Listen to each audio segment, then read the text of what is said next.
I really wish I had more money in my life so I could have bought you that Death Rider jacket, Blake.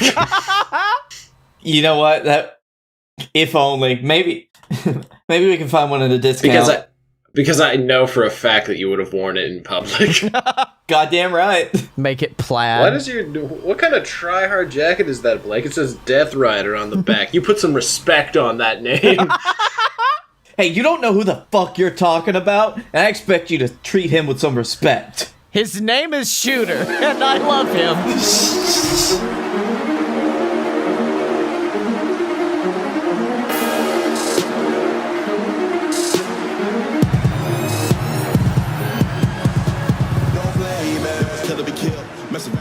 Welcome to Fight Boys, a show about professional and not so professional wrestling. I'm the living embodiment of the trash can Io Shirai dove into, Scottye Moore. I am a man that sorely needs a Death Rider jacket, Blake Tanner. I am the insane icon, the Dylan.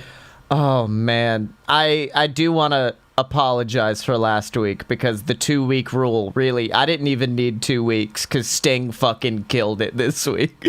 I went from, man, fuck Sting to, I fucking love Sting. And I think it might be because he shit on Cody Rhodes. That might be why. You remember the Wrestling Isn't Wrestling video like a while back when Triple H got over because he shit on John Cena? That's really what Cody is. Cody is AEW's John Cena. Everybody gets behind anyone who's shitting on Cody. Except Shaq. Yeah, Shaq did. Okay, hold on. We'll start with AEW, because holy shit, that fucking segment where Shaq's just like, man, I was just trying to have some fun with Cody on Twitter, and now everybody's acting like I'm going to fight Cody. I don't know what this is all about. It's basically Shaq coming out and cutting an anti-promo, saying, yeah, no, I ain't about to do this shit. Fuck you. A fucking anti-promo is the best way to put that, because he does not want to fight. Until the end where he was a little bitch to Brandy, and she was just like, man, fuck you. And then he like a cartoon character. He turned into a cartoon character as he looked into the camera like, what? What'd I do? He tried to make a new meme. He did. Yeah. Oh, I love Ratchet Brandy. She's so good. She is very, very good. Like, when she goes a little too far, it's weird. But, like, this was the perfect level this week. When she stood up, Shaq just made a little joke, and that was enough for her to be like, nah, fuck you. That was not a little joke. It was for Shaq, because he's a very big man. Okay. Listen, there were several women-centric segments. There was the beatdown backstage. Yeah, but it was only like 1 minute long. My phrase I used in my review was, if you pissed at the wrong times, you would not know this is a storyline. Because outside of that Shaq segment, everything's been like a 1 minute beatdown in the back. Oh, that's a quick beatdown. Abaddon doesn't get paid by the minute. Oh, that was good. The fact that I think she was facing Tasha, and Tasha just started off the match looking at her like, no, I'm good, actually. I'm fucking good. And then just gets wrecked. Her new, and I don't know if she's pulled this out on Dark, but Abaddon's new finisher, or at least because it's the first time I saw it, is new. He's devastating. The reverse backpack stunner, where it looks like she breaks their neck. You mean the Widow's Peak that Victoria used her whole career? Oh shit, is that what it is? I'm not big on. She's been using it for since her third match. Yeah, because what was it? Actually, she used it every match after the match she beat Anna Jay by doing a sliding body. Yeah, because that was the one we were like, she's great. She needs to change her finisher, and then AEW said, yes, she does. Let's give her this and have her murder motherfuckers. Did y'all see Sheeta's response to people saying that she was afraid of fighting Abaddon again? You survive a great white once, you're still gonna be scared of sharks. Yep. It's like.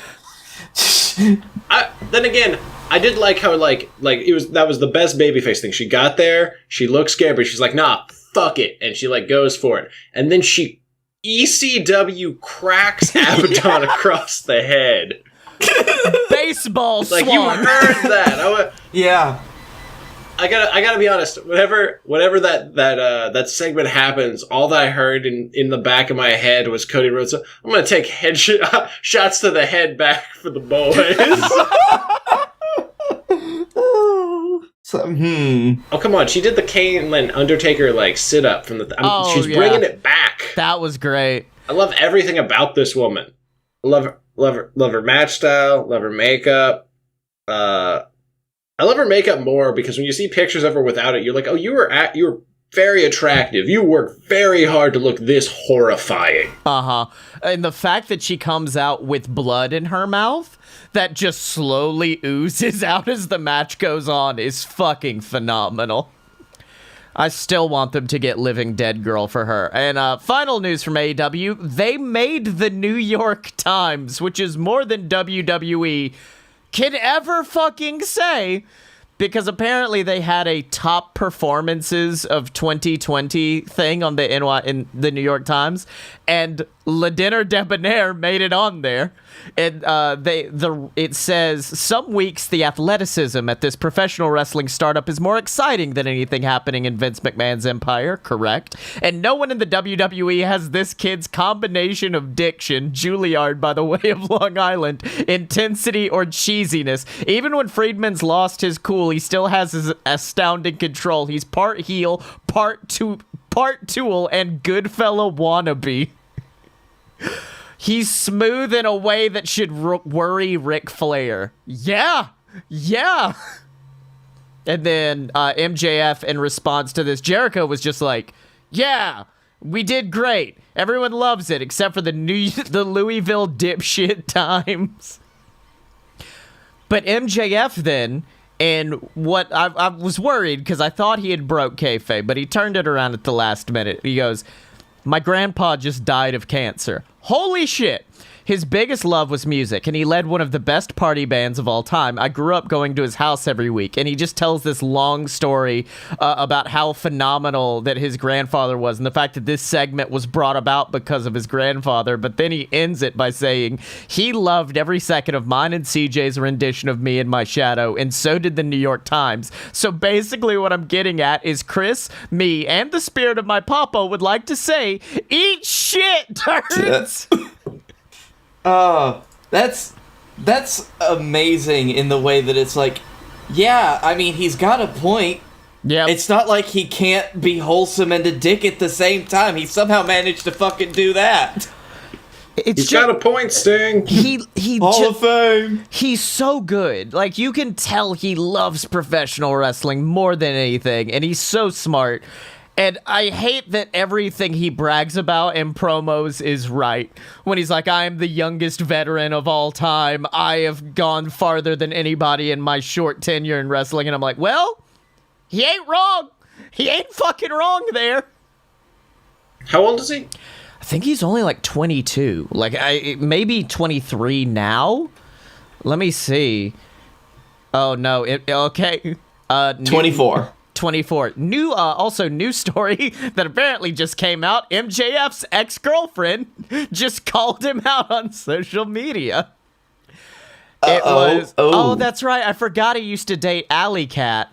One fan tweeted out a drawing of MJF holding a cat like a James Bond villain. MJF didn't appreciate it, and he replied saying, I hate cats. And Alley replied with, yeah, we know. So good. Oh, man, I'm happy because apparently their breakup was rough, but we're not going to get into personal life. We're going to get into WWE, and oh, fuck. By the way, speaking of people that accomplished...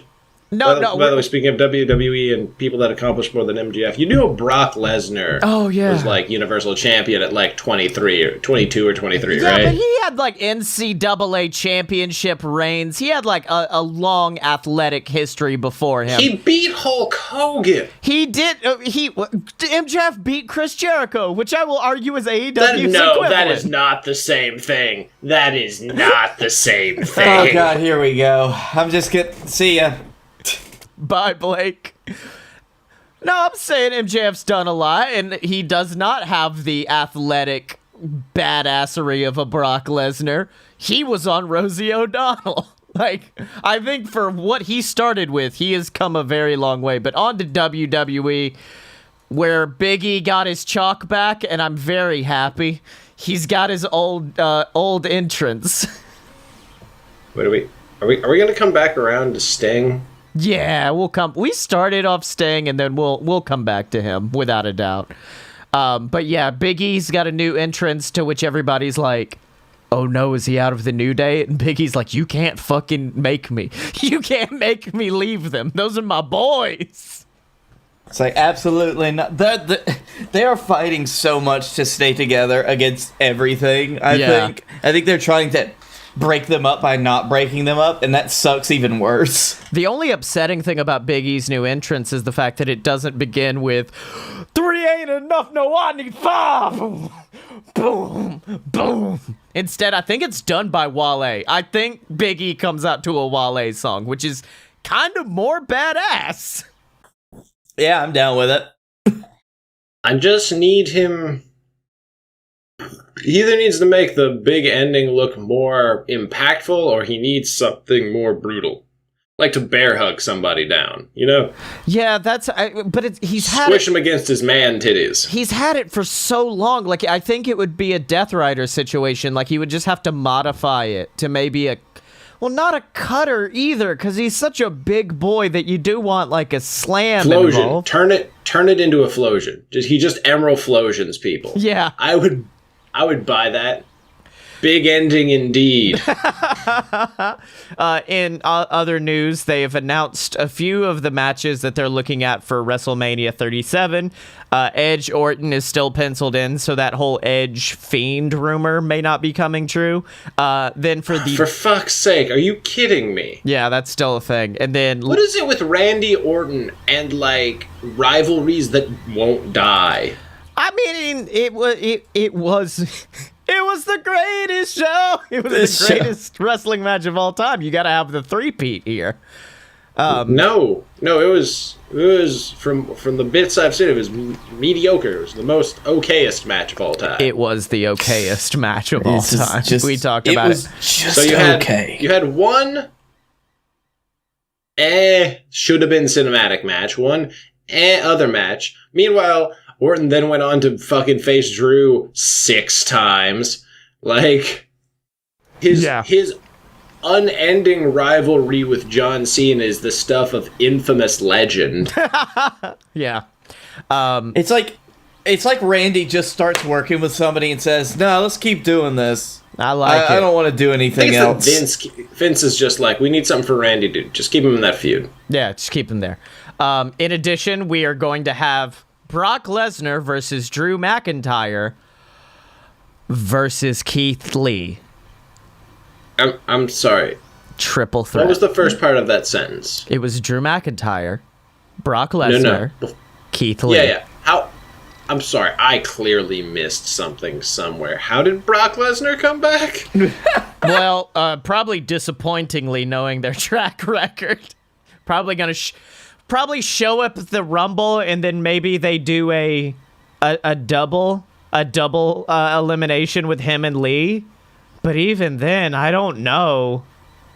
Well, because like Paul's on SmackDown with Roman. Paul can be wherever. Paul can be everywhere and Actually, nowhere. Oh my God, I would almost pay money to watch head of the table Roman Reigns versus the Beast Brock Lesnar. Oh yeah. And Paul Heyman in a shark cage. For control of Paul Heyman's non-existent soul. Paul Heyman on a pole match. That is the one pole match I will allow them to do. And then finally, I know you said Roman versus Lesnar, but unfortunately Roman's going to be busy because in case you haven't heard, Roman Reigns, you're next. The match we never got because God blessed us with COVID-19. Roman Reigns versus Goldberg, and they've already started because Goldberg is calling out Roman on social media, and Roman has immediately blown it off. Roman was immediately like, yeah, I don't wait in line. I decide who's next. Right now, who's next is Kevin Owens, and I'm going to destroy him at TLC. But, apparently old Goldie's coming back. You know what would have been better? Heath like Slater, Kevin Owens. Anything. Anybody. If, the only way I would accept Goldberg coming back is if Kevin won and he got to avenge his, 10-second loss back when he was Universal Champion the first time. Well, they wouldn't do that, though. At this point, though, I will also accept Sammy and Kevin winning the tag team titles at WrestleMania so that Kevin can get his... Sammy versus Kevin Ladder War Intercontinental title on the line. Have that happen. Have Daniel lose his feud with Sammy, win the Rumble. Daniel versus Roman Reigns, the People's Champion versus fucking Roman in a main event match. That one has a story completely built into it. It is the Golden Boy versus who everyone else wanted to win the title, and then Kevin versus Sammy. But they won't give that to us because Goldberg. Man, I really love that you could just get a fantasy booking in under 2 minutes now. Yeah. I'm glad he's been able to truncate it so that you and I didn't have to just leave the room. No, wait, guys, here's what happens. We just both leave, just text us when you're done. Just text us. We don't want to watch this. We don't want to. The reason why I love fantasy booking so much is how easily I can make a better show than WWE's doing, but they still refuse to hire me as a writer. It's just so easy, because, here's the big story they've got coming on. Since Elias got electrocuted last week, he's a preacher now, I think.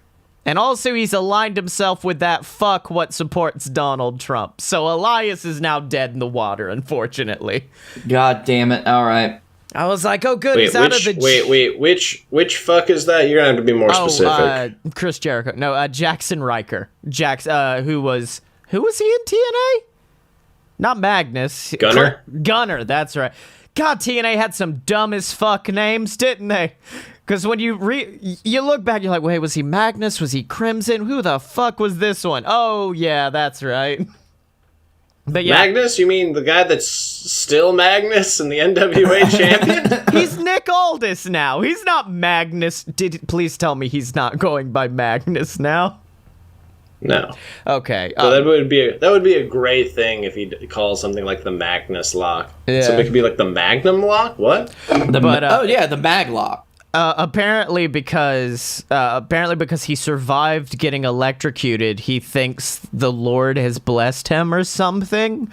So they're trying to take the whole walk with Elias thing and turn it into thanks, Jeff Hardy. When there were only when there was only one set of footprints, that's when Elias walked with you. Now hold on. How many different prophets are we gonna have in WWE before this year's over? Well, we've got the street ones, so now we just have to have a normal one. Let me see. Elias. We're gonna Elias. Preacher. Mm-hmm. Oh no, there's apparently an actual preacher named John Elias, so I'm gonna have to get a little bit more specific with what I'm looking up. This is not from him. This is from Jackson, who just tweeted, "I will walk with..." Wonder what the last word is. Wonder what that was going to be. Constipation. I will walk with Trump. Well, since this news article's up here as well, who had Snoop Dogg hold getting... on. Okay. Will he walk with Trump into the dumpster? Because that's the only way that I could enjoy that. Yeah. Wait, aren't the Forgotten Sons paired with someone else right now? Yeah, they're paired with... It isn't... Baron Corbin. Yeah, it is. Yeah. God, man, that whole... He's their latest duo, because Baron gets a new one every year. He's upgraded to the latest model. I don't know, that's a bit of a downgrade from the Swiss artists. See, I remember reading that and immediately just going, Okay, I don't have to watch SmackDown today. That's cool. That's cool. I don't have to worry about this episode of SmackDown. But as I was saying earlier... By the way, once you pointed out the Roman sandwich that is SmackDown, it's been really hard to see anything else. Yeah, it is. It is full on 2 slices of whole wheat Roman with some Sami Zayn shit thrown in. And I don't know if I've talked about this on the show, and I'm shocked I haven't made it a heel. But commentary during a Sami Zayn match may be the worst thing WWE does. And they've done a lot of bad shit. Worse than Saudi Arabia, these commentators are. Because Cole is playing a heel babyface commentator, if that makes sense. Because he does it. Yeah, because if the babyface does anything heelish, he's immediately like, well, that was okay, right? And he's just talking shit about Sammy the whole time. And I'm like, your job is to be impartial. And you're actually better than you used to be. But just this one match, it ruins it I have to mute the television now. I love that, overall, how he's acting is better until Sami Zayn comes out. Yeah, because it's like... He fucking hates Sami Zayn so much. Why does he hate the People's Champion? It's like AEW and... Because he hates the people!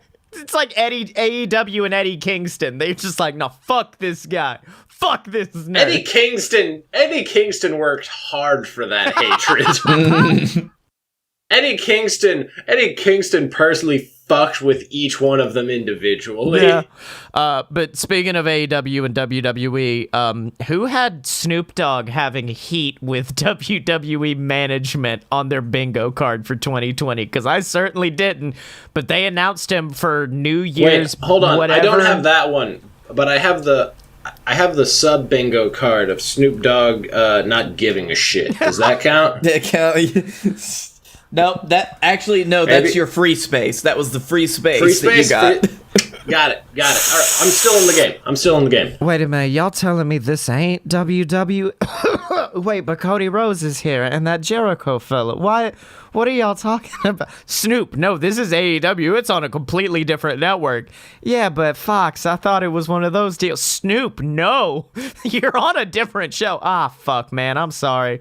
Well, they pay me a shit ton of money to be here, and I gotta promote the Big Show. Wait, Go Big Show, I'm sorry, is the name. Yeah, I love. I don't know why WWE is mad. I mean, he's on a show on TBS. Of course, they would put him on the show on TNT. Yeah, exactly. That the guy that he co-stars with is on there. Somebody put I can't even pretend to give a shit anymore. I really. Yeah. Every time WWE does something, I can't. I don't. Go ahead, Blake. I'm sorry. You're good. As somebody on Reddit has put it, Snoop has had people who've hated him so much they've tried to kill him. I think he'll manage with WWE. Yeah. On to NXT. The big scary boy is back. Karrion Kross is back, and I am happy that he's feuding with Damian Priest, so I don't have to care that much about his storylines. It's weird that he didn't immediately go after Finn, but Scarlett did for some reason.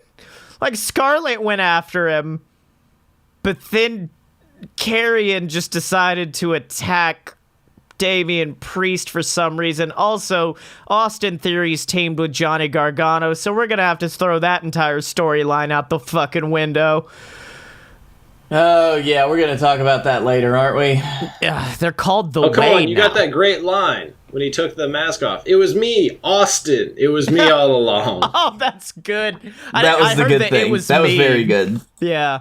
But yeah, that happened. It was that was probably one of the better moments of War Games, but we'll get into that later. But yeah, back to AEW and back to fucking Sting, because the best part of that wasn't Sting, it wasn't Cody, it was me realizing something they've been drawing comparisons with for a while, and it's, oh yeah, Darby sitting in the cheap seats is like Sting in the rafters, isn't it? And it wasn't until Sting said, I can't remember the exact quote, but he was like, things are looking real familiar around here, and then it cut to him in the audience, and I went, oh shit, that is what that is. Mm-hmm. Mm-hmm. No, because he points, he's like, and that looks very familiar. Yeah, exactly. And then it's Darby, like the championship brooding up there. And apparently he will be wrestling, is what I've heard. Apparently Sting will be wrestling, which I don't know how I feel about that. I don't know. To be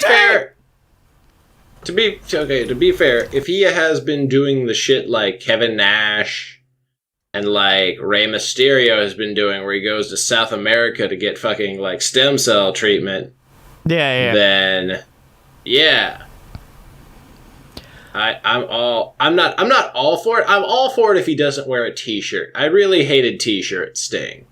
Yeah, he did, didn't he? T-shirt Sting was. He did wrestle in a shirt when he fought Rollins. I can't remember because I think of his 2 matches, I think he stuck with the unitard. Like I think he had that the whole time.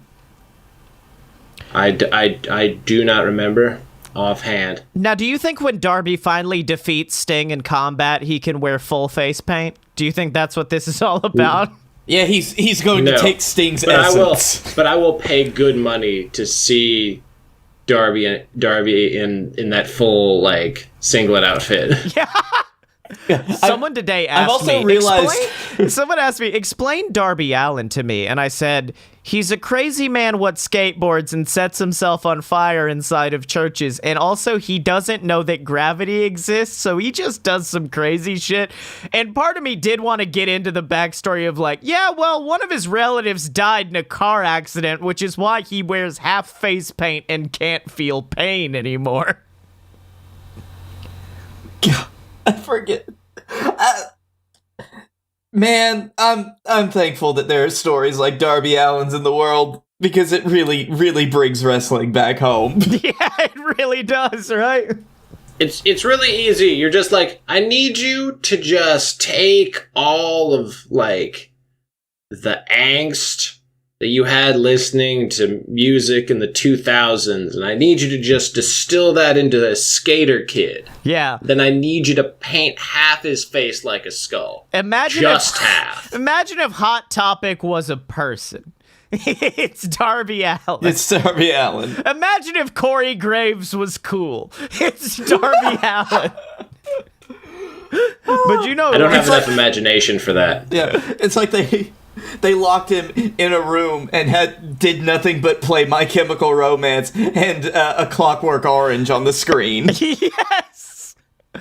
Oh, man, but you know who's always cool with me? Our patrons at patreon.com/a-load-of-BS, the website where you can support us and get access to exclusive content like Wrestling History X, or you get to watch me and Blake react to old episodes of JWF Monday Night War, and let me tell you, they're all shit. They're all terrible.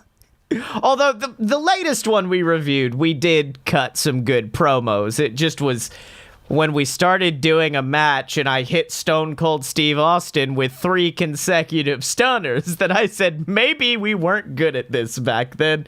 And you can get that and access to our Discord where you hang out, chat with us, have a great time, watch wrestling at patreon.com/a-load-of-BS, which means it's now time. It's time, boys. Who are we annoying? Ah, yes, that time. It's that time. So, we should tweet at Sting. Oh, no! Like I wanted to last week. Okay, we can do that. I mean, if this continues our streak of WCW guys blocking us, I don't know if this is a good vibe, but yeah, let's do it. Hey, Sting. Please bring back the insane icon. Hashtag Joker Sting Watch. Joker, all one word. Joker Sting Watch.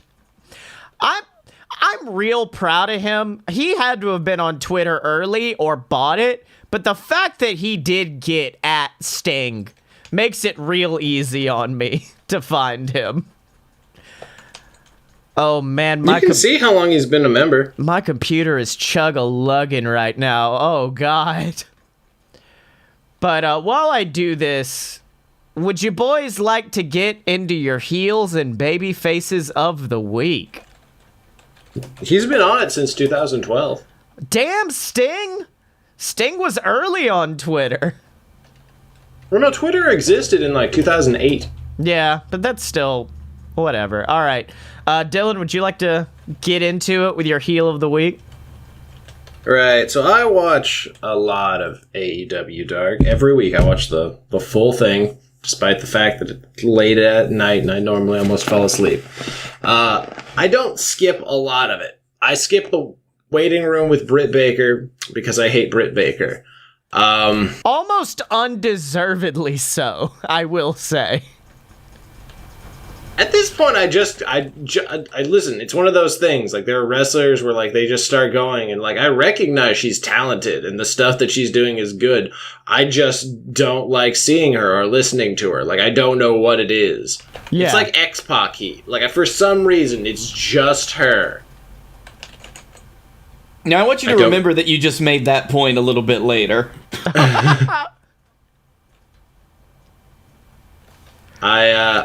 I'll come to your house. Jesus. Anyway, that's about the only thing I'll skip. I might not pay attention to everything. Some matches, might not catch my interest, or like they'll start and I'm just like, There's only one match. There's only one match that I will skip every week, and that is having to watch the fucking Gun Club. Yeah. Like, walk around. Like, there is... My God, there is no group I've ever seen come out where I was just like, man. Who's the third? It's like every bad part about D. It's like. Who's the third guy? Because it's Billy, his son, and who's the and his other son. Oh no, they're growing, they're multiplying. Yeah. So Austin is his younger son, and then his older son now joined the group. Bart. So it's really funny. So, like, Billy Gunn is, like, 6'4", like, 280 or something. Yeah.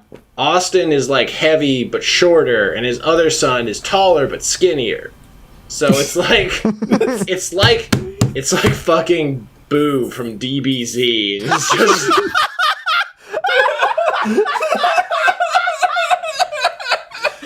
That is my new favorite comparison for the Boo Club.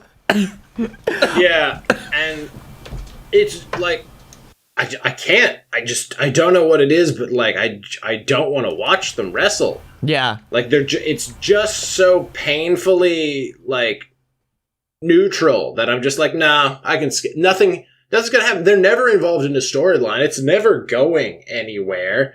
There's no growth for the group. I will say, like, their matches just exist. Their matches just exist to get Austin, like, a win, like, number, so that when they eventually push him to something that I'm not going to give a shit about, Jesus. Like, they have that. But, man, it's real. It's real whatever. And they always go up against jobbers, so I can't give a shit about the other team. Yeah, now, is Austin Super Boo or Kid Boo? Which one is Austin? No. Billy... is Super Boo, and then there's there's normal Boo, then there's Majin Boo, which is Austin, and then Nega Majin Buu, which is the other son. There's the short, fat one and the tall, skinny one. And if you combine them, you'd get Billy Gunn. I will say, and this has nothing to do with the Gun Club, but it is a team that's on Dark a lot, I assume. I didn't realize how fucking badass the Varsity Blondes were until this week. I think they took on FTR on Dynamite, and holy shit, they're good. On Dynamite, yeah. Yeah. They took on Reynolds and Cabana, which was a good match. I do agree with Taz, though. They're not blonde. Yeah. The name doesn't fucking work. Also, actually, no. Brian just needs to be like his dad and then just have, like, bits of blonde in his hair. Because that's why it worked for Brian Pillman Sr. He wasn't that blonde either. Yeah. Also, but Griff is a terrible Steve Austin, because Steve Austin had, like, just beautiful blonde hair. Not a lot of it, but he had it. It was up there. Also, speaking of... no. Stunning Steve Austin had good hair. Yeah. Speaking of he was Silver like a glorious lion. Speaking of Silver and Reynolds, by the way, temporary babyface of the week does have to go to them when they were interviewing Hangman, and they go, "You don't have tag partners this week. What are you gonna do?" And then they both just pop up in cowboy hats and go, "You looking for a partner? We can give you a partner, baby. Yeah." Yeah. Are you looking for partners? Partner? And then Hangman's like, "How long have you guys been down there?" So 7 minutes. Yeah, 7 minutes. I will say, this may be giving away a few of our fight awards, but like, I don't think there's been a singular segment with Hangman Page that I've not liked. I don't think I've ever seen Hangman Page in a segment where I said, "No, I don't like this. I don't like what he's doing right." I don't think there's a member of the roster that can say that outside of Hangman Page. But that might be true. On to my heel of the week, and it's a guy who I famously hate, and he gave me more reason to hate him this week, and it is Pat motherfucking McAfee, who, before War Games, I at least had come around to, okay, he's the heel. He's playing his role. He's doing it good. He's playing a good heel, and I will accept that. And then War Games happened, and I have multiple problems with the men's War Games match. The fucking tables with the names on them that only 2 of the Undisputed Era decided to use their appropriate table. But to be fair, they may have aborted that after they realized that Bobby was injured. Oh, yeah. Oh, that's right, Bobby. No, because Bobby's fucking went through the right table. Bobby yeeted a boy through the fish table. But but now that happened. Then he was like, "Okay, I'm out." And earlier in the match, there was a moment where Pat, I can't remember who he was going against, but grabbed him by the leg, went, "Woo!" and put on a figure 4. And I said, okay, he's doing this because he's a mark, and it would be a fun moment for any of us marks to get in the ring and slap on a figure 4. So in that moment, I said, okay, it's okay. He's playing the heelish mark who's doing marky wrestling things. And then Undisputed Era start fighting the rest of the kings of NXT, who they don't call them that anymore, but for some reason it stuck with us. And then Pat's on the top of the fucking cage and leaps off, which is another mark moment. But as I described in our chat, that wasn't Pat McAfee, the character, being a mark. That was Pat McAfee, the human being a mark for himself and saying, "You know what would get me laid?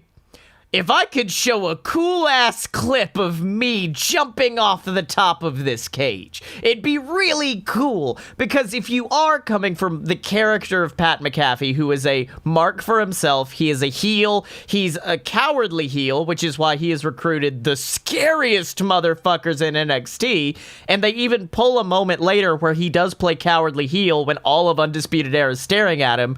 It doesn't make sense for him to climb to the top and jump off because that is a scary fucking thing to do.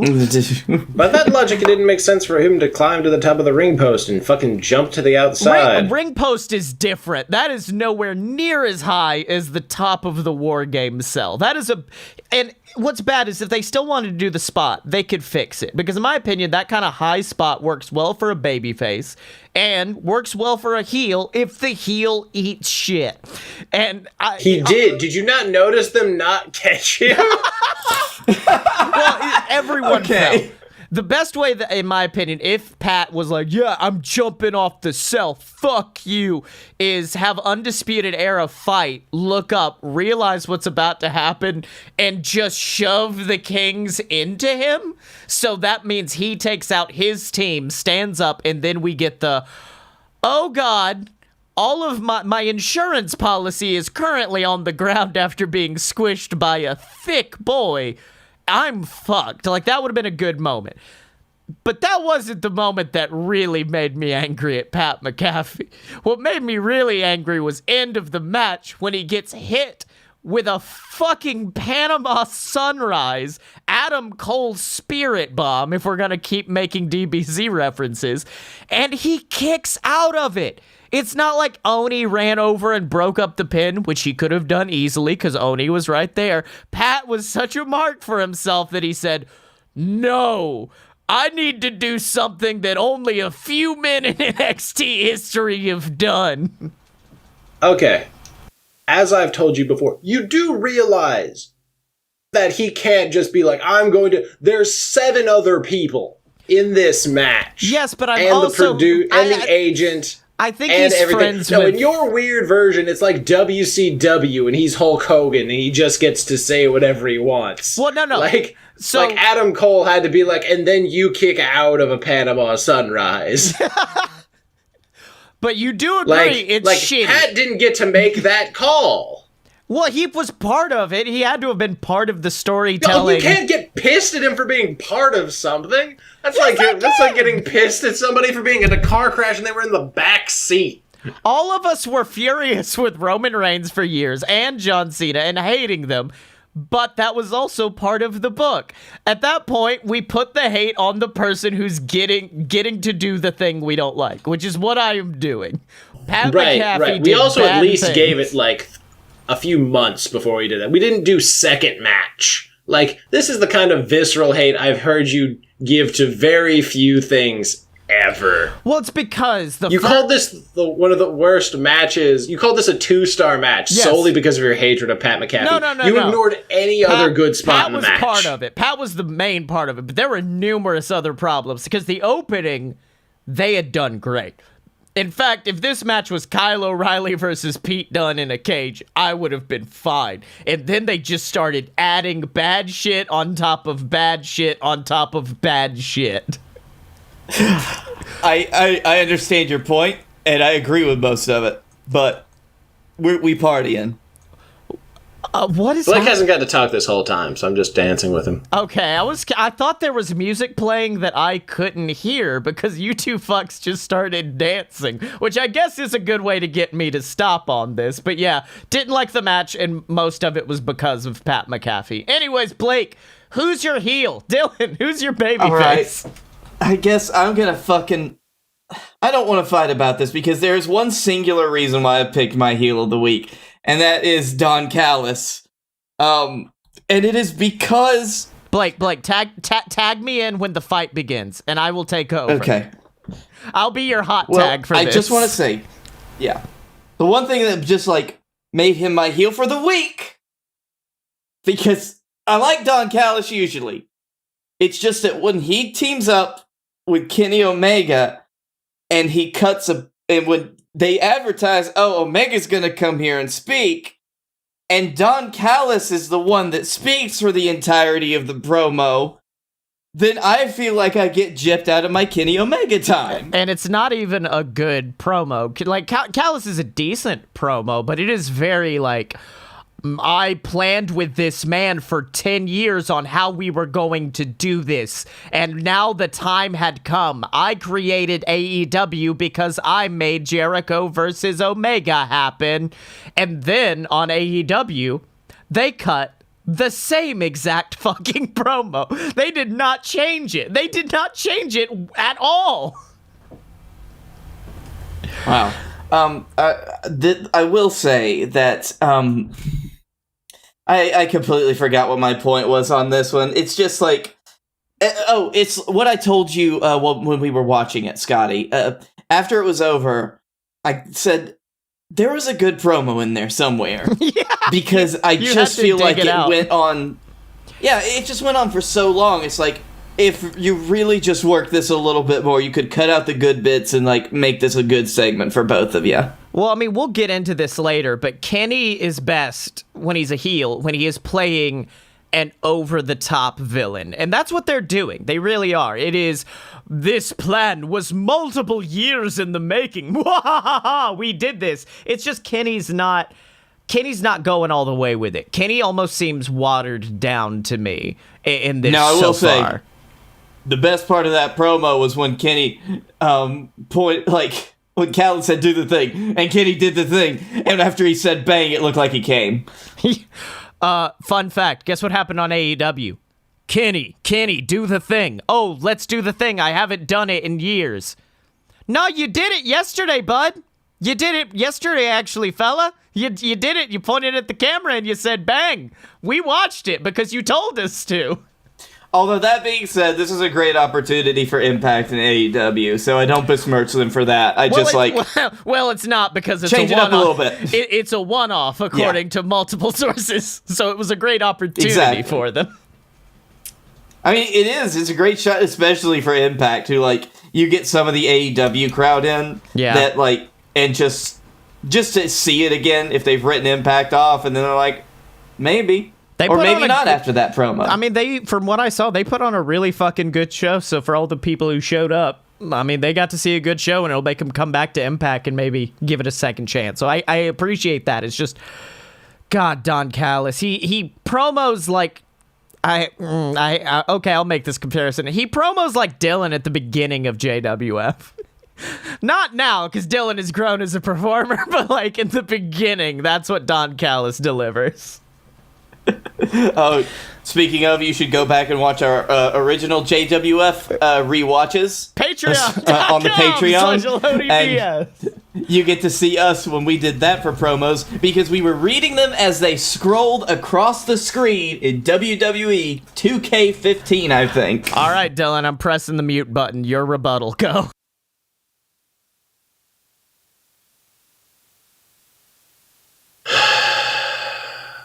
Okay.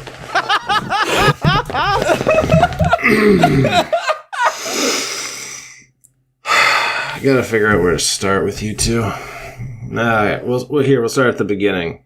Don Callis talks in this relationship specifically to give you less Kenny Omega talk time because they're heels and they know that's what the fuck you want. Well, yes, but No, shut up. I didn't talk during your entire thing. Okay, I do have a rebuttal after this then. Okay, no, let's go for it, sure. I thought about that because I used to be that guy, because that used to make the arguments of like, it's okay that MJF wrestles these slow, methodical matches because he's the heel, so you want to be bored, so you get more heat on him. You're waiting for the babyface to come in. But that works in a match, because when MJF is like beating the shit out of Moxley and it's slow and methodical and boring, you're waiting for the other shoe to drop. You're waiting for Moxley to pop off. When it's a one-person segment, or in this case two, you have to still be entertaining. Like, MJF is still entertaining when he's doing heel shit. And I think it does a disservice when your heel is like, I'm gonna do a worse job and make a worse segment because I'm the bad guy. And I think that's bad logic in my mind. Like, villains can be entertaining. See Loki, see Killmonger. You can have good, entertaining villains, and it doesn't lessen the product to say, I'm gonna take away the entertaining villain and instead give you Justin Hammer from Iron Man 2. Okay. Actually, no, that's unfair to Justin Hammer. We give you whiplash. Ah, you're really funny. Okay, so I understand that you guys didn't like the promo. I did. I understand your thing about it happening twice. That was because, like you said, it was an Impact one-off that they probably did to do Don Callis a favor because they're using him in the storyline. Like you saw, there was a giant bump in numbers, and nobody on AEW, which has 10 times, 15 times the number of viewers, was going to watch that. So there's no need to really keep continuity with that. Yeah. So there's no real, that's a moot point. I enjoy the way that they're doing this. I like the way that they're playing out and laying out all of the storyline, all of the history for why Don Callis is doing this. I really like the fact that he's mocking openly Tony Khan to his face and pretending that, like, he's smarter than him. I like that. I enjoy the story of hey, I've been in this business forever and you're just here. I will say, I like the fact that he had a really good line, which was, you invited me into your home, and then I turned and I ruined everything. Welcome to the wrestling business, kid. That was fucking great. I liked that a lot. Like, that's what they're going for. And you say that he made his promo where he didn't. He's, like, they're setting something up. They're doing this to set a precedent. Like, the precedent is that Kenny is here. Kenny's going to do everything. Kenny is going to slowly probably become more of a thing. But you can't really say, well, this is making things worse having done them. No, because there needed to be a catalyst for all of this. There needed to be a catalyst for the heel turn, for him to be acting this way. For the love of God, wasn't Kenny Omega's idea to get the bus in the first place, but it inspired Kenny Omega to get a fucking helicopter because they were marking out to each other. And you got to see Kenny Omega coming in a helicopter. So don't tell me that segment was bad. You can suck a dick. This is the part that I like to call... this is what I thought of as what I'm hoping I'll look back on as the Age of Ultron part of this storyline, where I did not like it at first, but when it was put into the greater context of the Marvel storyline in the MCU, then it made a lot of sense, and I liked it. See, I liked the promo. Like, I don't... We have a difference of opinion. Yeah, I guess so, because it was great. Yeah, it was just not my cup of tea, and I understand. I think it's that's because... fine. You're willing to admit that. I think it's because I came into this expecting the cleaner. I was expecting that fucking New Japan... take down Moxley, but instead he was a lot more subtle with it, which is kind of what Kenny's been doing his whole AEW run, is being more subtle. But I also think he's just now becoming a villain, so it makes sense for him to be a little bit more timid, and then as he grows and absorbs, as he becomes Perfect Cell, because this is the vibe we're giving on this show, it will come out more. I also think that it's more memorable for people that know the history between them so well. So I could totally get who they were gearing that towards. Yeah, and it's the fact that it sounds like, Scottye, you were more upset about it because it didn't meet your expectations of what you wanted, but it's the 2-week rule, man. Yeah, you can't just be like, well, it wasn't exactly this. AEW never does that.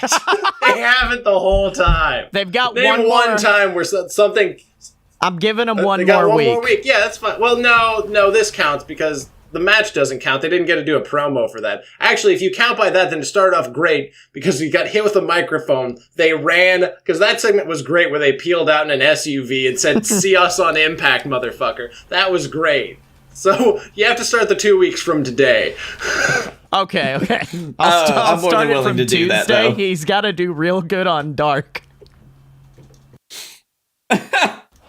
All right, gents, no more. We just did the end discussion right now, so we don't have to worry about that. Let's get into our baby faces of the week. Oh, really? I held back on that because we were having the last segment. Oh, well. Okay. We can't. Kenny Omega can have another person. Okay. It can happen. I like to think that was his personality is diverse. I believe in his acting skills. I like to think that moment of silence you took earlier before you made your rebuttal was you just deciding how much of your power level you needed to use to fight us on that point. I was literally listening to you guys being like, okay, we have to have this for later, so I can't just say everything.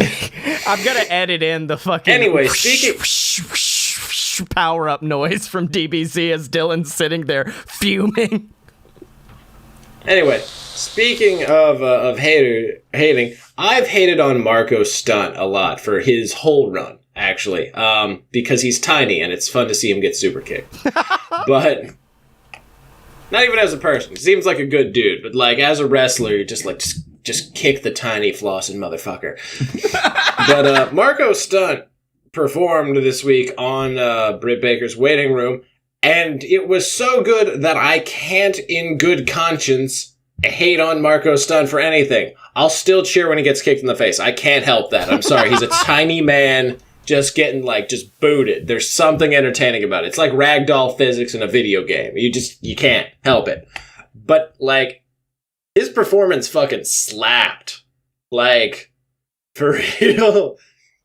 What, when you're not expecting that, it's here's Marco Stunt with an acoustic guitar, and you're like, okay, well, this is a bit, or he's gonna get mugged halfway. Nope, just good, legitimately good performance for 5 minutes. Yeah, he's super talented, man. Yeah, and you're just the whole time, you're just oh wow, okay. It's now I'm just I want Marco Stunt to get like an Elias type deal where he just makes an album that goes number 1 despite Stunt everyone's with expectations. Mark out with Marco. Oh, fuck yeah. Fuck yeah. Fuck That's yeah, great. that's great. All right, Blakey T, who you got? Who's your baby face? My baby face this week is Tony Schiavone, because realistically, he should be everybody's baby face every week. He really is. Yeah. AEW Unrestricted comes out every week. Him and Aubrey Evans are always my baby faces. There needs to be, there's an addendum to every single babyface segment, which is, we have to say these because we can't say Tony Schiavone every week. Every week. I'm just surprised that it's taken this long. I feel like we've had to have mentioned him before, but yeah, Schiavone, he was great all around this week, from the moment that him and Tony Khan did their advertisement on Impact. Oh, yeah. Tony says to Schiavone, "Oh, you were in Impact once." "Yep, for one day, and then I quit the business for 18 years. That was the fucking best one-liner yet. He's just such a charming and cheerful person. And my favorite moment for this week was Sting comes down to the ring, and I've got an addendum onto this. And Sting's just staring there like cold-faced crow Sting, and as soon as he gets the microphone, he's like, "Tony, buddy, give me a hug." Oh, yeah. How long has it been? I really appreciate you putting me over, basically. And I was just... He had the personability. That's why I keep, like, bringing up, like, fucking Joker Sting, because it's a level of warmth and personability and, like, ease of talking that I only really saw him have during that part of his run. And yeah, goes on to my extra point, along with Tony, is that I realize the thing that I have about Sting's promo style, and it's the fact that, like, there's right below this wafer-thin sheen of the dark-faced crow Sting, who is the most intimidating person in wrestling for a long time. And right below that, you crack through the exterior, and it's just Surfer Sting, because he's waiting to come out, baby. It's just he's Dad. right there. He's gonna just... Dad's here, and he's gonna ask Tony to say his name. Come on, Tony. Tony, give one for the people. Come on. It's Sting! Yeah! That's our fucking thing. He started chanting, "This is awesome," with the crowd. Oh, yeah. There's nothing more wholesome than that. Only Sting can do. Anyone else, I'd be like, no, fuck you. But Sting, I was like, hell yes. So, dual babyface of the week for me for Tony Schiavone and Sting, because when they were together in the ring, it made me feel warmth and happiness for the first time in 2020. Oh, yeah, and then the moment where he just looks at Cody and says, "I ain't here for you." Oh, yeah! Shit on him, Sting! You do realize this is the bit where Cody finally turns heel, right? Oh, I'm so fucking hyped. I'm so excited. I'm so happy to see it. I can't wait to... Cody hitting a crossroads on Sting is going to be just, like, next level. Mm-hmm. Well, I just want to imagine the... Oh, real quick.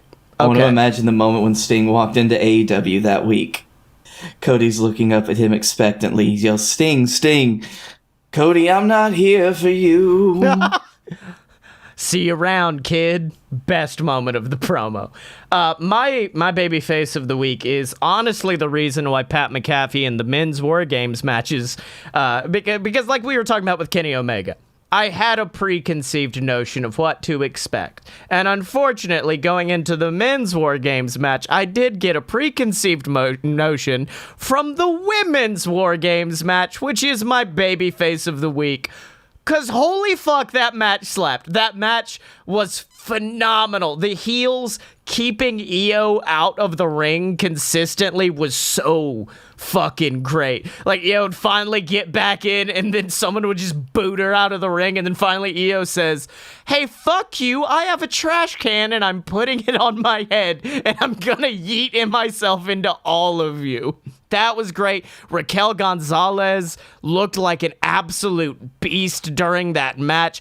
Oh, there was, like, yes, they did do the thing that I hate in War Games, which is every single time a new person comes in, the team dynamic swaps, because obviously it has to. But even despite that, after a while, the team dynamic stopped swapping. The heel advantage started to become too strong, and just so much shit happened, and there were so many near falls in a row, and I was on the edge of my seat the entire time. Like, I can't remember if it was Shotzi or Candace, but one of them jumped off a ladder onto the other one with a fucking chair on them.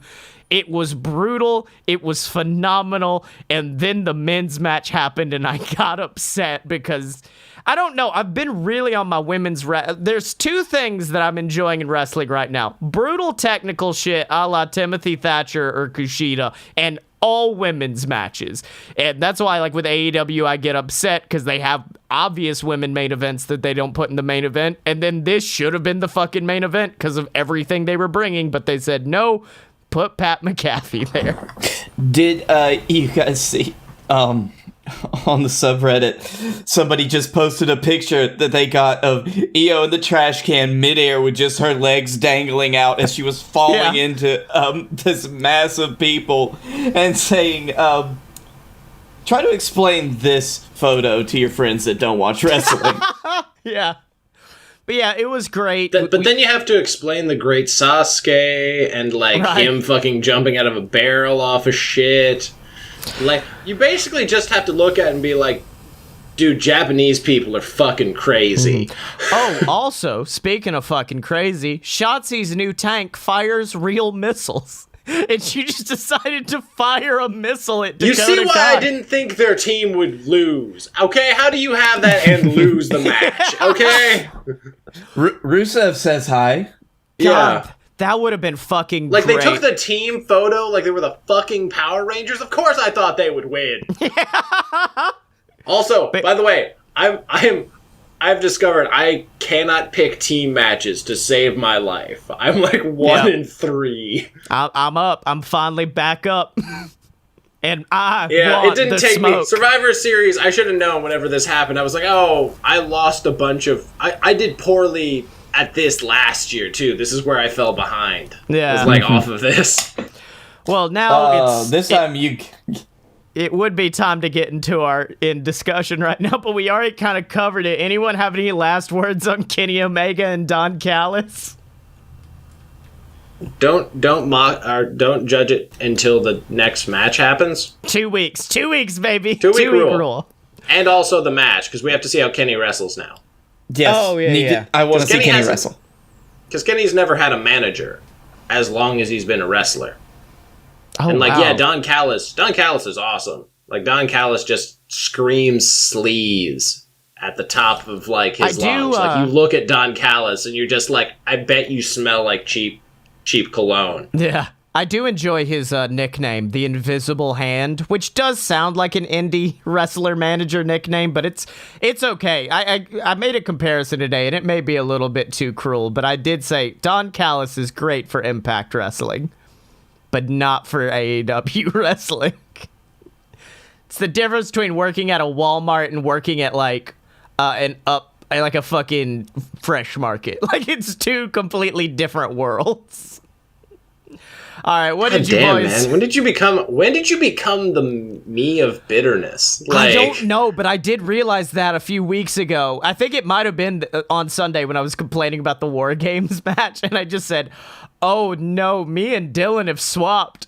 Me and Dylan have swapped who we are. All right. Because I'm that... You missed it. You missed it. You weren't there to, like, act as mediator. Like, the whole time he was complaining, I was just like, you need to calm down. I think it's because I actually... You're letting Pat McAfee ruin your life. I think it's because I actually have to watch the shows now. I think that's what it is. When I didn't watch the shows, it was easy for me. I told you, you're burnt. You're burnt out because you're watching four shows a week. Let's see. 4 shows a week. 3, 5... 7, 9 hours of wrestling a week. Half a full day. And you don't even watch Dark. Oh, yeah. Or 205. That would add another 12 hours on if I put Dark on. All right, what'd you boys learn this week? I learned that the only way to lose a War Games match is to bring a tank. So disappointing. I learned that Scottye has an irrational hatred of ex-NFL players. Yes, and I learned that this show has now become that Seinfeld episode where Kramer gets the big chicken roasters sign on the outside of his house that turns him crazy, except it's watching 9 hours of wrestling a week, and it's me turning into Dylan and Dylan turning into me. All right, where can people find you on the internet? Wow, that Seinfeld reference didn't get no... Oh, okay, Blake was laughing. I just couldn't hear him. It was like that Don Callis promo. It was good until it went on too long. Well, no, you see, the plot of the episode is that there's a Kenny Rogers Roasters that opens up next door. It's got a big neon sign in him and Jerry's apartments. Oh, by the way, we never did talk about that the Dark Order offered Dustin Rhodes the number 7. Oh, fuck, that was... Shit, I didn't bring that up Did he block them on Twitter? I didn't bring that up during my review. That was my favorite fucking moment of the night, I think. Join us at 7. And then Dustin goes to make this, and then he just slaps the shit out of Uno. Yeah, that was great. Oh, and we didn't bring up the fact that Becky Lynch and Seth Rollins have a baby who is a flour and cream based sauce named Rue. Mm-hmm.